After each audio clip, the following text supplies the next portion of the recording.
You were born in Medellin, in Colombia. What sort of family are you from? Is it a family of musicians? No, not really. I mean, my family, my mother, especially my uncle, they enjoy very much music, but more the Colombian folk music, folkloric music, like the guitar or singing, but not so much at that time, at least. Now they have to enjoy the classical music. Of course, they have no choice.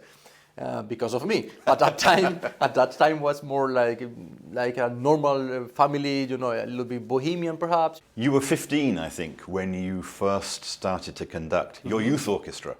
Yes, that's correct. Do you remember that first time? Yes, I remember very well. In the music history class, we used to look a lot of videos, watch videos from big conductors, Bernstein and Karajan and all this from the 80s and 90s. And I always, as soon he put the video, I always start to imitate all these conductors, Bernstein and Karajan and all these things, which was very spontaneously, but a little bit too much. Of course, the whole class was just like a big circus because I was just doing like a clown or imitating. And he thought, okay, I will scare him, inviting him to conduct. And he said, okay, Andrés, this is enough. Tomorrow you will conduct the rehearsal.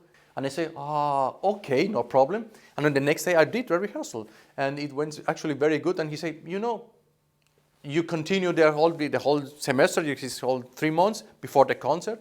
You prepare everything and you will conduct a concert. And that's what I did. When you were 19, you moved to Vienna. That was a very bold move because you didn't speak any German. No, not at all. And you're traveling halfway across the world. Yes. What did you learn in Vienna? I learned 2 or 3 very important things. Being precise, being very respectful to the music, to the score. So kind of being very, very focused, and also how you call this, structure.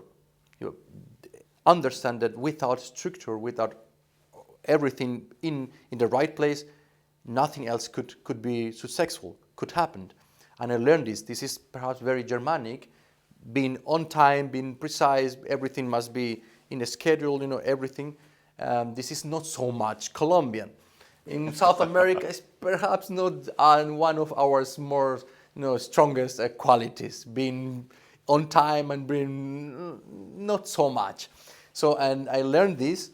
Of course, I learned a lot I have experience with music and all these things, but for the mentality, as a person, was because you say I was 19, in my opinion, this is the last part of of growing up. You develop your last part of your personality. So I was already very Colombian, but I had this great chance to start being a little bit more Germanic. You made your North American debut, October 2012, with the Houston Symphony. You could not have imagined what would come out of that encounter. That's correct.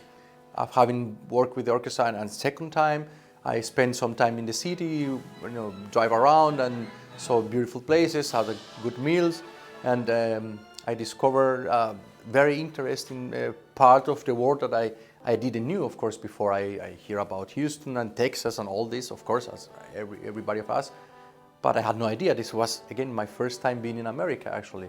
And it was the beginning of a process in my mind to think, okay, it's something I want to do now, it's something that's good for me now. And after thinking not very long, honestly, I just feel, okay, this is the right decision.